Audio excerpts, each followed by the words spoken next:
Hey guys, how's it going? Hope you're doing well. My name is Crown, and today I'm going to read you some very interesting stories that I hope that you're gonna love. And now, without further ado, let's go! So, I'm an elevator technician. When they break, I'm the one who fixes them. When parts wear out, I replace them. You get it. The other day, I was on a job replacing a worn-out emergency light. Back in the day, it was a habit to use the battery of the emergency light to power the elevator's siren system. Modern emergency lights have different voltages, being LED, so I can't use the old way of connecting everything. So I have to wire everything up from scratch, including new battery and siren. No big deal, but it takes a little longer to complete the task. Note that this is a 3-stop elevator, ground floor, first and second. I start with hanging up all my out-of-order signs and start working on the ground floor. 5 minutes in, just disassemble the old piece. The story begins. In comes the entitled woman. Mid-40s, can walk perfectly fine, carrying one barely filled grocery bag.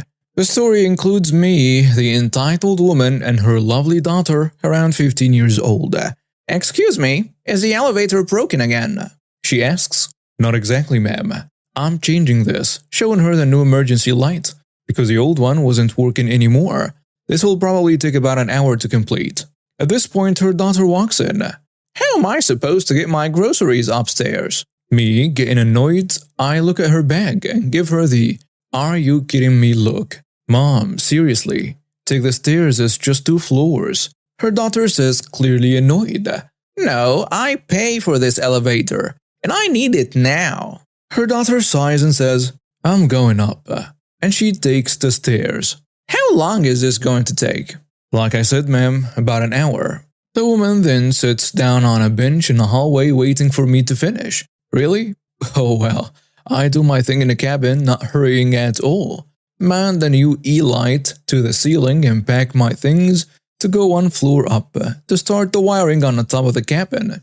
"You done yet?" "No ma'am, I still have to wire things up on top of the elevator." "No, I can see you're done. You're packing your things." "Yes, I have to take my bag 1 floor up so I can start on the wiring." "Can't I use it now?" "No ma'am, you can't. There is exposed wiring up there. If you use it now, you can cause a short and you'll get stuck. It's really not safe." Fine." And she sits back down on a bench, seriously pissed off. I take my bag and make my way upstairs.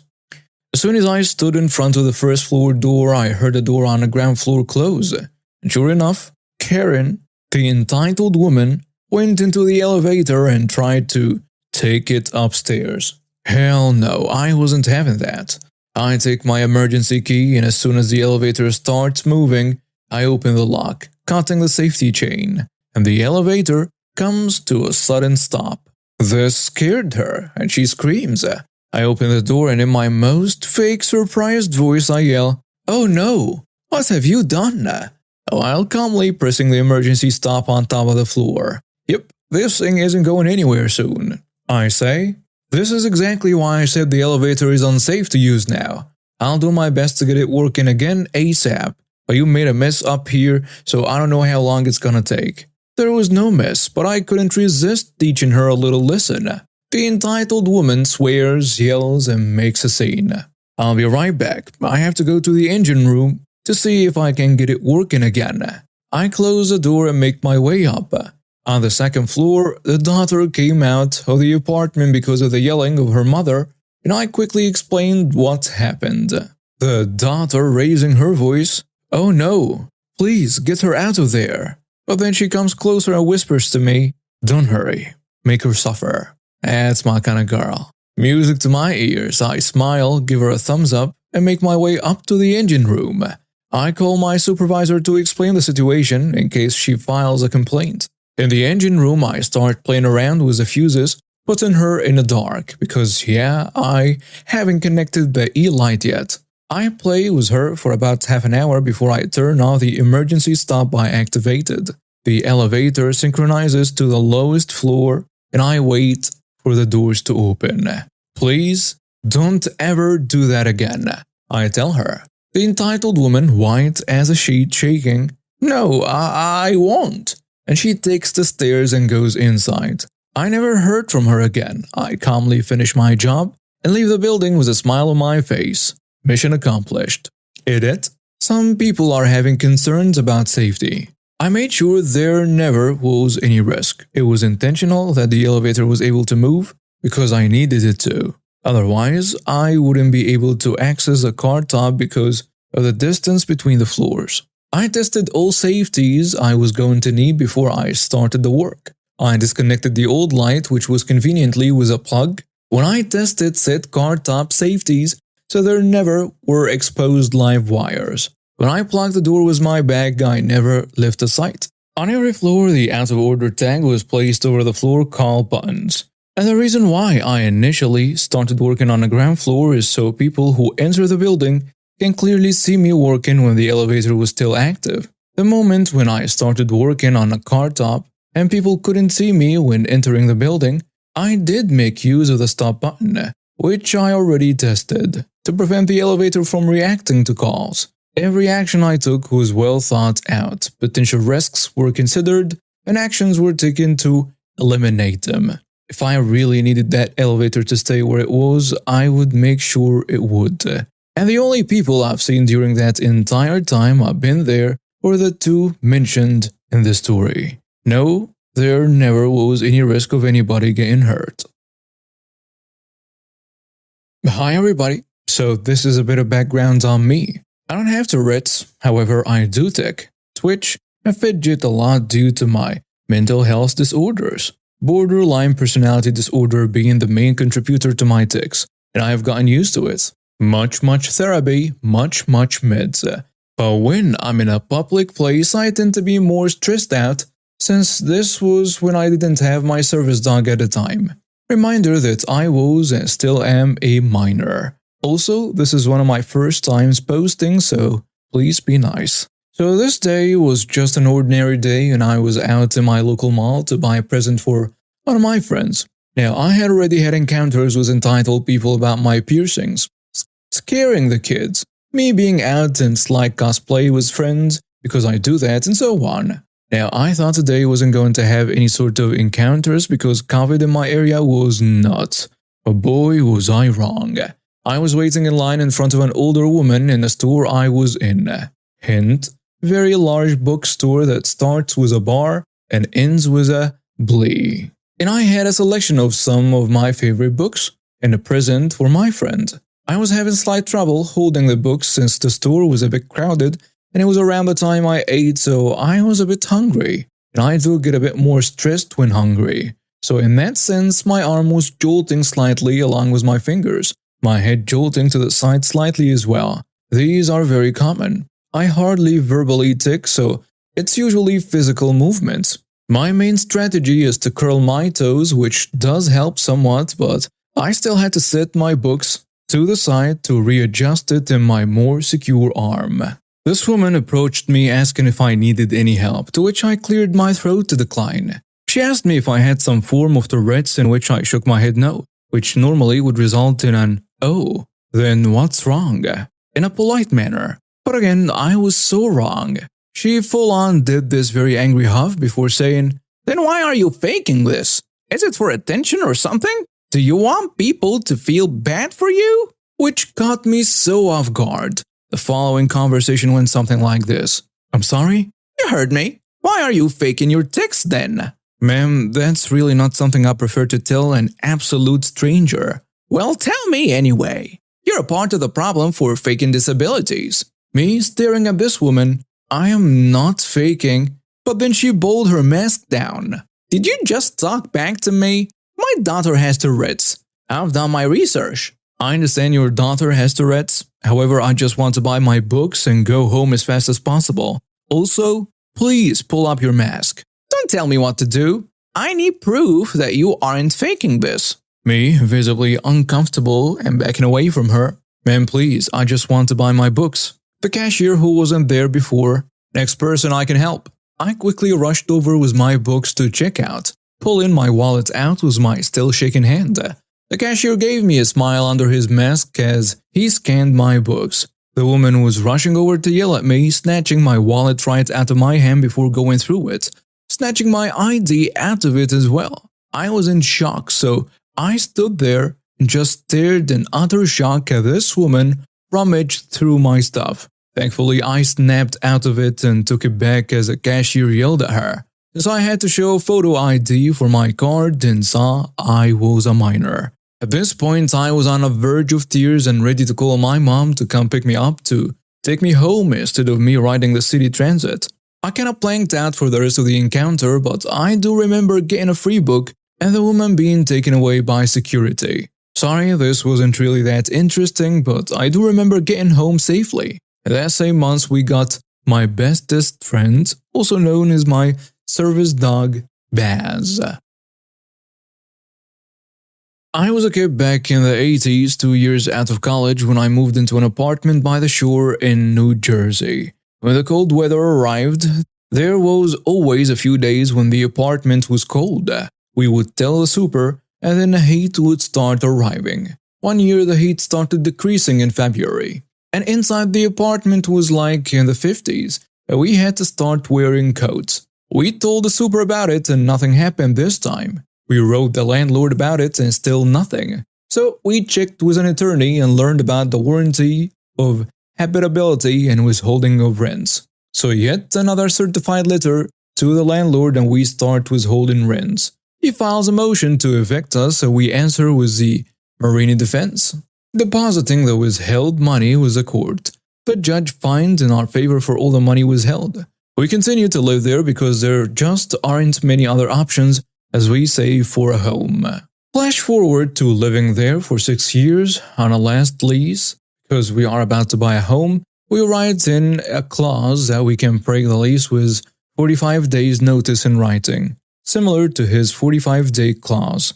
They do not notice it because it's slightly obscured on the top left of page 2, so they sign off on it and return it to me. So in the middle of the lease, we give the 45-day written notice, make the rent payments, and leave. They don't return our deposit, so we sue for it, demanding double. They sue us for the remainder of the 6 months rent and refuse to return our security deposit. This is no longer small claims court, but we proceed without an attorney anyway. They are expensive. We arrive at the courthouse, and the court forces a round of arbitration. The arbitrator says we will lose in front of the judge and to pay the rent remainder. We refuse and wait for the judge.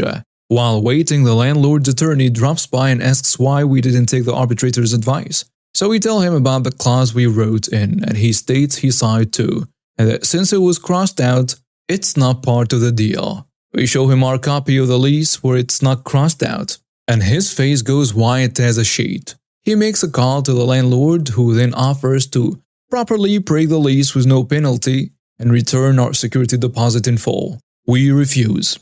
And we show him the certified letter stating that we would have accepted that deal up until yesterday, but that if you force us to come down to court, we want double damages of the improper withholding of the security deposit. He tries again to reach out to the landlord, but no luck this time. We go to see the judge, he looks at both leases and calls their attorney to the bench. The judge takes our lease and thrusts it towards their attorney and says, "This is a lease in force." Their attorney starts walking around the courtroom like a chick with his head cut off, while I try to laugh as quietly as possible. The judge fines for us for double damages. We receive nothing for a week and I go back to the courthouse where the clerk says they should pay that judgment immediately and tell us about chattel execution, and gives us that form.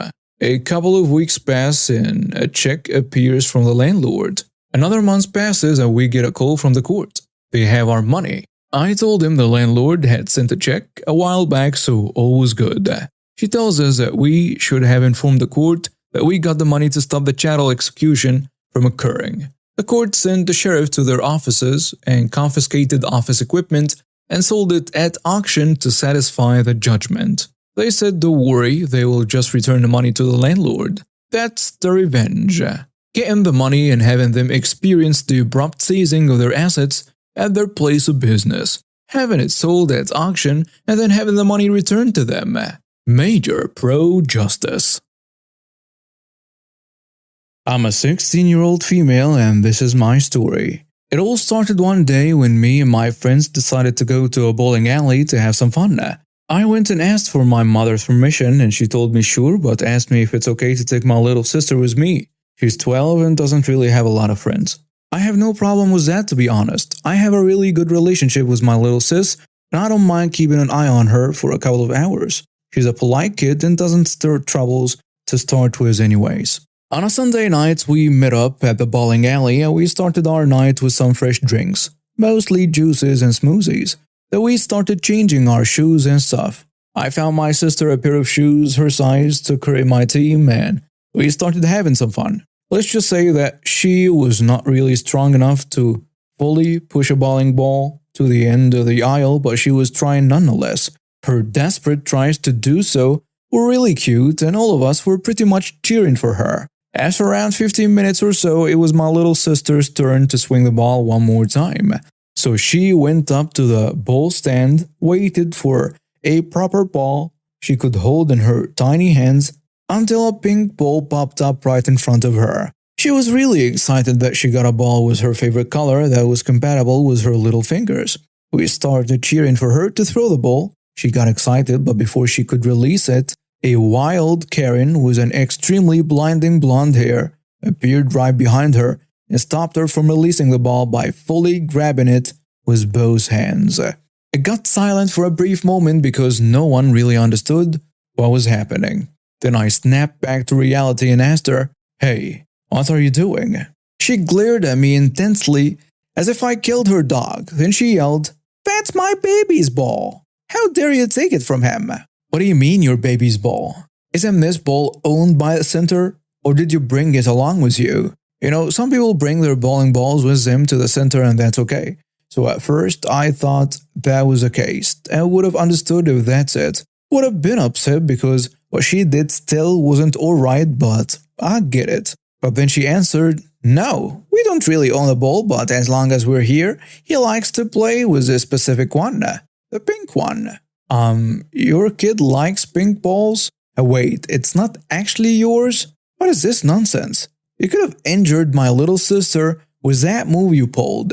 And now you're telling me that you don't actually own the ball? What is wrong with you? What's wrong with me? What's wrong with you? Can't you see that I have a champion in the making here? My little child is going to be a world champion one day. And it all starts with this pink ball. It's for luck, and plus, that's his favorite color. You know what? No. You're gonna hand us that ball back, and my sister is going to throw it like she was supposed to. And then you could use it till the ball ends up popping up in your stand. Which is another crazy point I should have made, since if things went correctly, their balls shouldn't have popped up on our stand to start with. Which makes me wonder if she was lying about it or just confused. Of course, she refuses to hand it over, but I was not really going to take this nonsense and walk away. If she would have asked nicely in the first place, then that would have been a completely different story. But snatching the ball the way she did from my little weak sister wasn't okay with me. You're not gonna endanger my little sister on my watch. I was definitely fully indulged in the mama bear mode right now. I placed my hands on the ball she's grabbing, lock them well, give it a good pull and snatch it from her grip. And she absolutely loses it and charges at me. But my friends stand between me and her, trying to block her from reaching me. Most of them were trying to de-escalate the situation because it seemed like it was getting out of hand at this point. When she sees that she can't get through and it appears she looked and noticed a couple of employees rushing towards us, since at this point people were looking and our voices were really causing a commotion, she did the unthinkable. She grabbed the ball from the stand, locked her crazy eyes with mine and screamed, "Well, if you think that your little brat of a sister is more important than my boy, allow me to show her my support." Then she throws the ball that was in her hand right at my little sister. The ball strikes one of my friend's legs, but sadly it did end up hitting my sister's chest area. We all stood right there in shock for a second, then as I realized what happened, I lost it. Especially when I saw my sister falling to the floor. I went to pick her up and see how she is while screaming like a mad person. People around started calling 911 after pretty much everyone saw her attack a little girl intentionally. Security guards rushed to the scene and detained the woman after a couple of my friends went ballistic on her when they saw what she did. One guard came and stood right next to me and tried to see if he could help with my sister, who was now holding her chest and finding it extremely hard to breathe. In a few minutes, paramedics took over, and after assessing the situation, they suspected a broken rib, took my sis in their ambulance, and I rode with her. And another ambulance took my other friend that got hit in the leg earlier. Needless to say, the cops arrested the woman, who didn't really seem regretting what she did, judging from the crazy crap she was screaming while she was getting detained and arrested. I called our mom on the way to the hospital, and she arrived shortly after we got there. Thankfully, there were no ribs broken when the scan results came back, but she had a nasty bruise due to the heavy ball impact in her weak chest. Clearly, the woman was charged with a nasty list of charges, including assault on a minor and attempted murder, plus some additional charges she picked from attacking my friend and the security guards when they were trying to detain her. 15 years in prison was what the judge ended up serving her. I am not familiar with what happened to her kid, to be honest, as that was not a part that interested me much in this whole saga. For all I know, he's better off without this monster in his life either way. Sister ended up making a full physical recovery, but sadly, still working on getting outside without being, well, afraid. I really hope this horrific woman rots in her jail cell. I had a boss who told me not to tell him how to put a computer together because he already knows how and I don't need your unsolicited advice. Okay, strap yourselves in for the background. I'm a woman in the tech industry. Do you already see where this is going? Not only was I a tech at this place, I was the tech, the one who trained 80% of the techs, had the highest numbers in districts and top 10 in the territory. But I always went by my last name, so everyone who wasn't physically in my store thought I was a male. Due to circumstances, we ended up getting a new manager from another store out of state. His first day was on my day off. My co-workers told me he wanted 2 hours with each of us to learn our thoughts on diagnosing issues, and he was really eager to learn from us.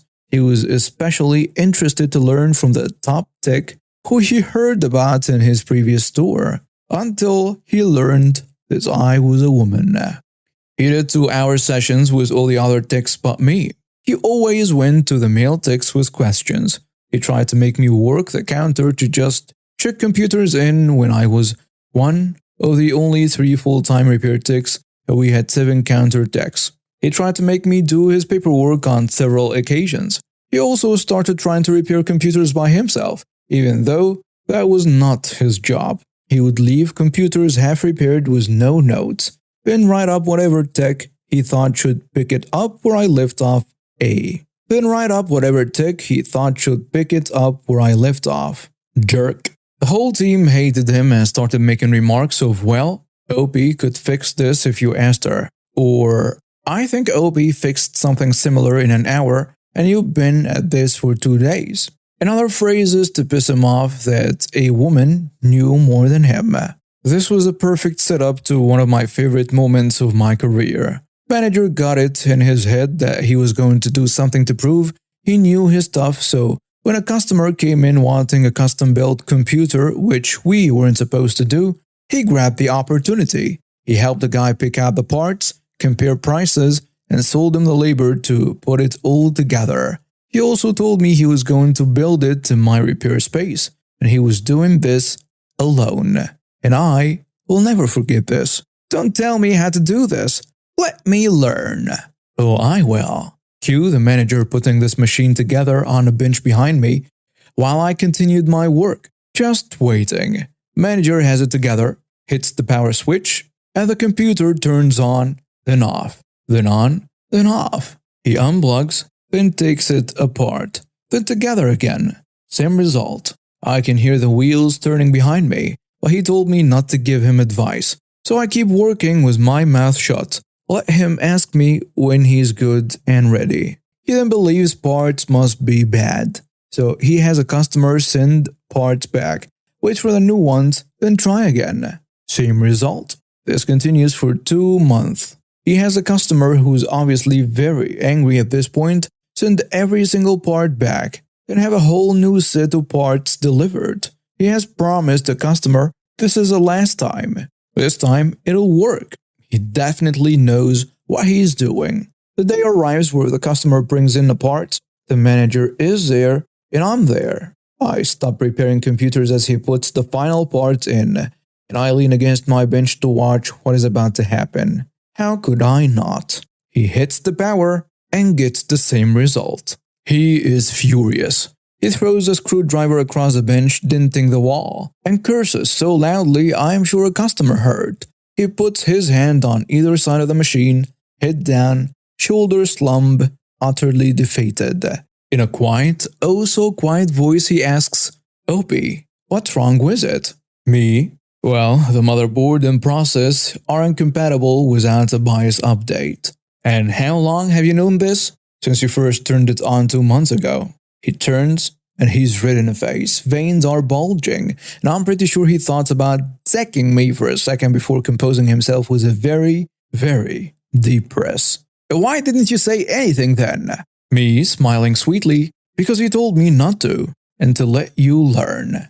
"So, have you learned?" He stormed off and out of the store. He ended up taking 2 personal days, and I ended up building a new PC that actually worked.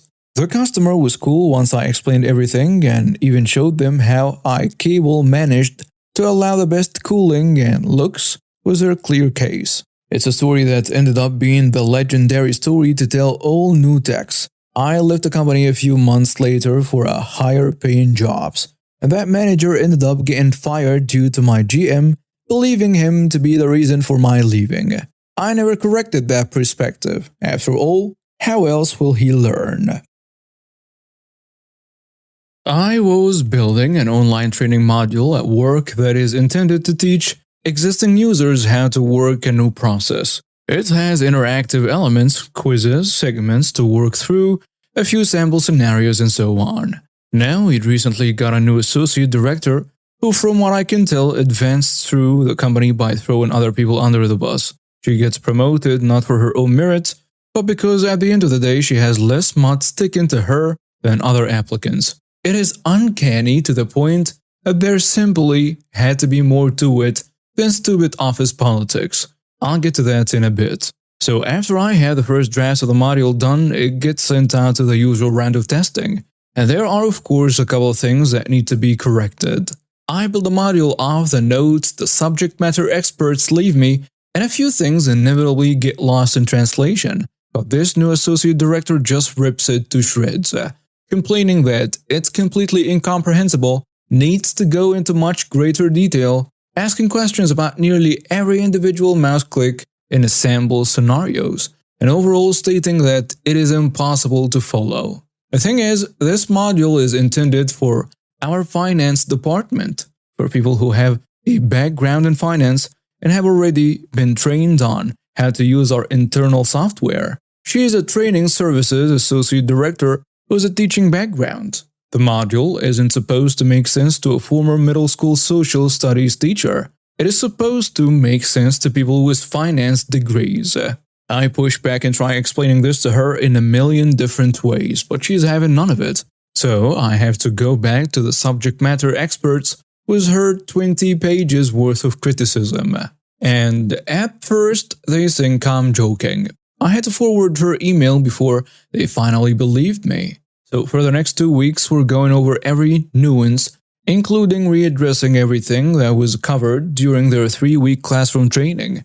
How to set up their network drives, how to set up Outlook, including things as nuanced as, if you don't know how to set up your email signature, click here. I mean really basic. Basic stuff that has nothing to do with what the module was originally supposed to teach. But I now had to include it all because our new associate director couldn't find the on switch if you stapled her finger to it.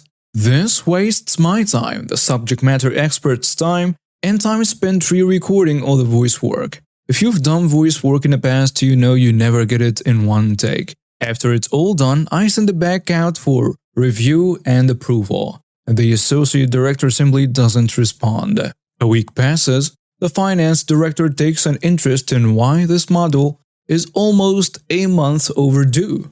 I went to forward the associate director's email again, except now I cannot find it. Odd, seeing as how I have a hoarding problem when it comes to email. I checked with one of the subject matter experts I was working with. He can't find it either. Turns out none of us can find it. It's gone. So I checked with a friend of mine in IT who, after a little detective work, discovers that a week ago, someone did a compliance delete on the Exchange server. This basically is a seek and destroy for messages meeting certain criteria. In this case, a specific phrase she used in her email. I start digging through Outlook trying to find particular emails related to this that might be used to defend my actions. And they are all gone. Inbox, sent items, deleted items, every last one of them. Any email containing that particular phrase anywhere in it. This kind of thing is normally used by admins to mass delete spam or phishing emails from all users at once. Except in this case, someone apparently deleted emails that showed evidence of her awful decisions. My friend in IT can smell a juicy story a mile away. I was very interested in seeing where this went. She recovered the deleted emails and I promptly saved them to a flash drive. For the next few days, every time I had any email with this associate director's name on it, even unrelated stuff, you never know how something might fit together, I saved a copy to the flash drive. I informed the subject matter experts to do the same, and we started building our offline evidence locker. I didn't want to blow the lid on it just yet. I wanted to see if my suspicions were correct. Maybe a lifetime of watching spy movies and cop dramas had corrupted my thinking. Maybe there was another explanation. Who knows? It could happen. I don't know everything. I'll play defense. So after several weeks in total trying to appease this associate director's unquenchable thirst for irrelevant details and then getting ignored for a week, she finally publishes it and sends it to the finance director to approve so it can go live. Whew. Except the module, which was supposed to be a 30-minute online course, now contained 3 hours of content and went down several irrelevant rabbit holes that have been deemed critical supporting information. As an analogy, imagine designing a training module to teach a nurse how to enter some new CPT codes and being told you have to teach him how to read too, because he might not know what words are. That's how much nonsense was rammed into this thing. And the finance director, of course, hated it. I was surprised that such a rambling mess of a module would come from me, of all people. So he called a meeting with me and the associate director on Tuesday to get some answers. And sure enough, she immediately tried to distance herself from it. Tried to paint it as she made a couple suggestions and I clearly went way overboard. How I must have sent her a different version that she approved and switched them afterwards. That's not even possible. It would get thrown back into draft status. She kept trying to talk over me as I voiced my defense. And to his credit, the finance director finally just muted her so I could speak. And boy did I. I explained everything. I shared my screen, popped in my flash drive, and opened my copies of the emails that had supposedly been deleted. Every email exchange where she complained about the material, I pushed back, and she flat out ordered me to build a module in the way I did. She abruptly left the meeting and went offline. The finance director asked if I could send him a copy of all the relevant files, and as I did so, I told him they might not be there later, and then explained what I had learned about someone in IT using the compliance delete. He assures me he'll look into it, and the crap immediately hits the fan. The associate director never logged back on. There was a massive internal audit where people from her previous departments were asked to provide statements. Leadership tried to keep it hush-hush, but you just can't keep something that big under wraps. I don't know the specific what's and hows, but the associate director and one of the IT managers had both left the company to pursue the next stage of their careers, and we sincerely wish them the best. I don't really do the social media thing, but over the next few days, as a rumor mill did what rumor mills do, I heard their crap absolutely blew up.